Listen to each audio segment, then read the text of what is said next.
Florida, which is near Ocala. It's in the center of the state, a little bit north of Orlando, and we're in a high ridge area, so much of Florida is flat and swampy. We're about roughly 70 feet above sea level, so the Kurapia should be able to drain well without getting waterlogged. This is a part we planted about a month and a half ago. You can see how it's staying pretty flat and it's looking good. The little flowers are up. The flowers are sterile, so they're not going to blow into the neighbor's yard.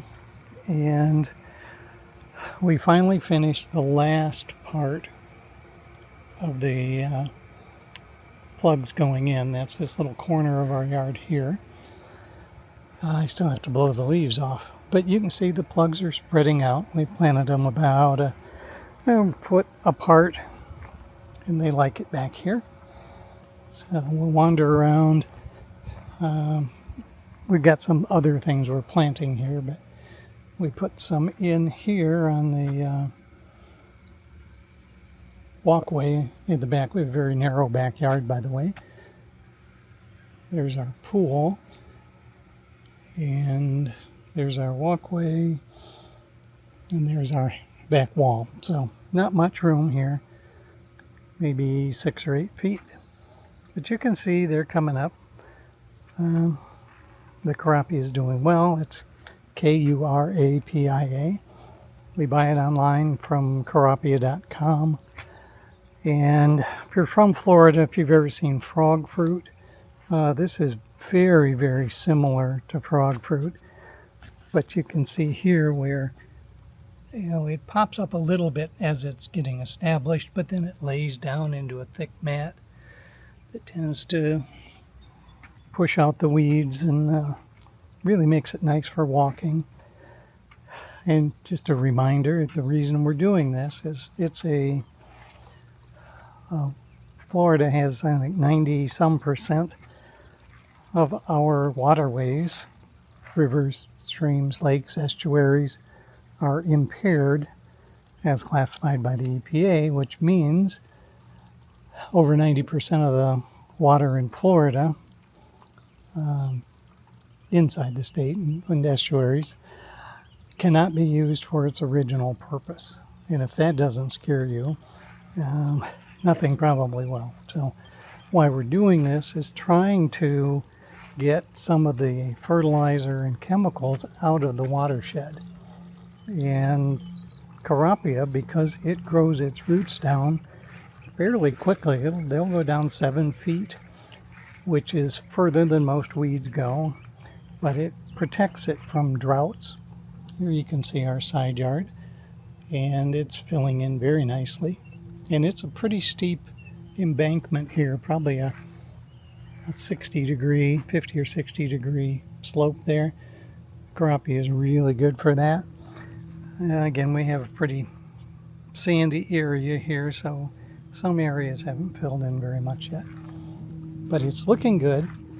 You really don't have to mow it, although during its first year, they suggest you can mow it, and it might help it spread a little better.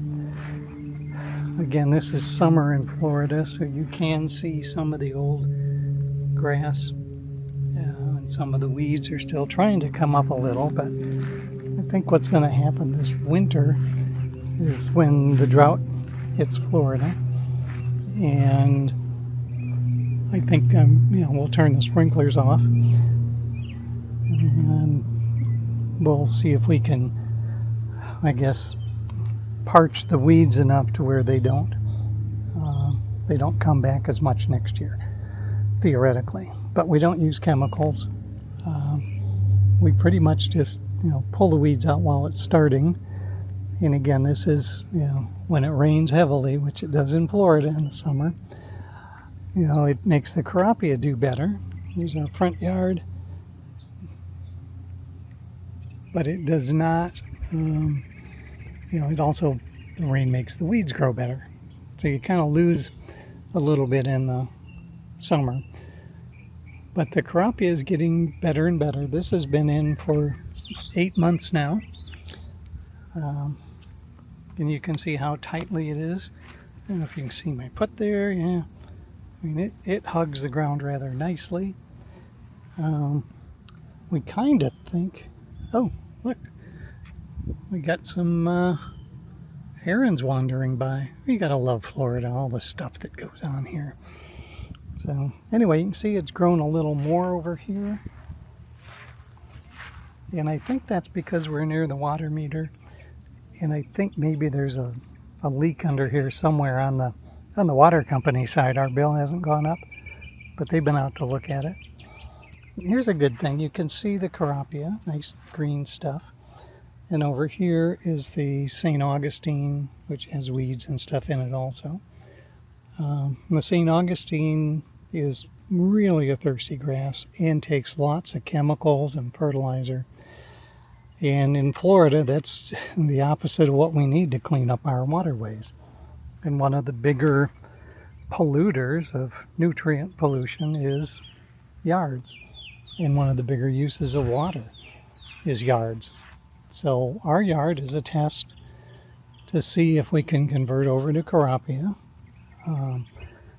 Takes almost no mowing, but you can mow it if you want.